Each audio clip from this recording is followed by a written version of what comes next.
Il est peut-être temps à 19h15 sur Sud Radio d'aller découvrir le bon poste de la semaine. Sud Radio, les voix de l'emploi, le bon poste. Alors le bon poste, vous allez voir, Ingrid Gometon, c'est un univers qui est proche de ce que vous proposez aussi à vos clients, tout du moins en amont, lorsque l'on fabrique certaines choses. Oui, absolument, c'est un hasard, hein, absolument.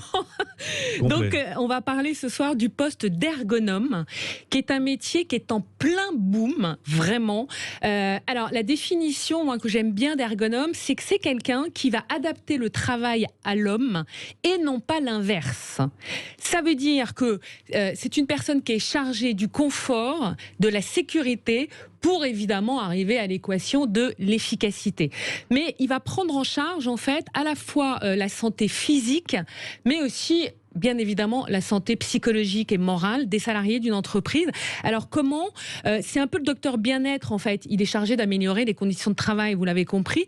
Donc il va questionner, en fait, il va beaucoup observer, il va regarder les postes de travail. Alors il fait pas ça tout seul, il travaille avec la médecine du travail, avec le chef d'entreprise, avec des chefs de service, etc.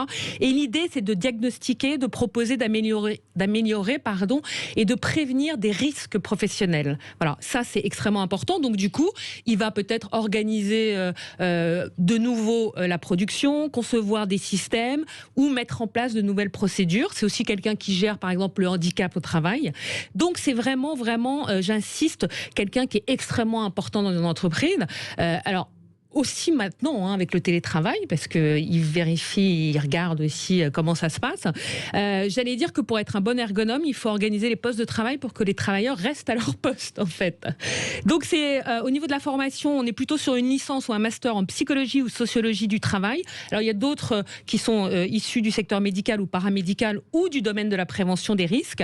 Et la rémunération, évidemment, ça dépend des entreprises, mais on est plutôt entre 1800 et 2500 euros bruts par mois. Mais encore une fois, ça recrute. Hein. Alors c'est vrai qu'on a mis 40 ans dans les chaînes de construction automobile pour mettre les voitures à hauteur de ceux qui mettent les roues, par exemple. Avant, ils se baissaient, c'était vraiment pratique, hein, ils avaient des limbagos assez vite. Mais c'est aussi simplement au bureau, il suffit d'adapter son fauteuil à la bonne hauteur, d'avoir un renfort derrière, d'avoir un clavier légèrement penché pour éviter d'avoir des tas de problématiques. Vous avez un onglet ergonomie ou un espace où on peut trouver effectivement des objets optimisés pour l'utilisation, ne serait-ce que la forme de la souris. Une souris, ça peut vous déclencher des espèces de sciatiques dans le bras si elle n'est pas des tendinites, si elle n'est pas de la bonne forme. Donc vous travaillez avec des ergonomes, j'imagine. Alors on a surtout chez nos fournisseurs et nos partenaires effectivement des ergonomes, voire des ostéopathes qui effectivement peuvent sur certains projets apporter un conseil auprès de nos clients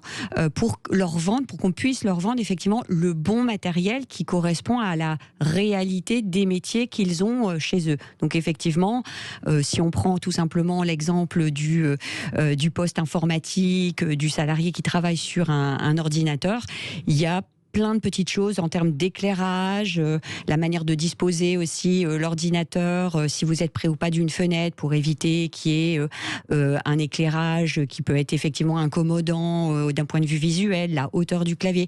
Il y a plein de petites choses comme ça qui sont importantes et nous, effectivement, grâce à nos partenaires et à nos fournisseurs, nous pouvons conseiller nos clients dans des projets pour faciliter l'aménagement des postes. Et est-ce que vous vous rendez compte justement qu'avec le temps, il y a de plus en plus de demandes, on est un peu sur les boules dans le dos des voitures, hein, mais maintenant adaptées. Oui, ça, c'était les chauffeurs de taxi des années 70. Voilà, c'est ça.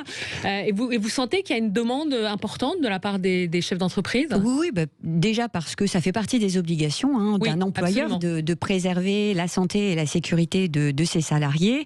Et d'ailleurs, de plus en plus dans les entreprises, et c'est le cas chez l'IRECO, nous avons un responsable santé-sécurité et qui effectivement va travailler notamment sur les métiers les plus pénibles. Donc nous, on a notamment un responsable, donc c'est une responsable qui travaille particulièrement sur le métier de la logistique et de la livraison, là où la pénibilité peut être beaucoup plus forte, et qui œuvre de manière quotidienne pour à chaque fois améliorer les conditions de travail, analyser les accidents par exemple, et aussi analyser l'absentéisme, savoir si nos salariés sont absents.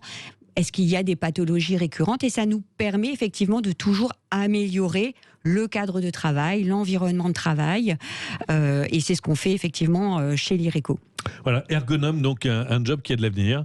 Oui. Et dès maintenant, on trouve énormément d'annonces à ce sujet. On en parlera peut-être tout à l'heure dans la boîte à job. Mais pour l'instant, à 19h20 sur Sud Radio, il est temps de retourner du côté du standard au 0826 300 300 pour la bonne voie.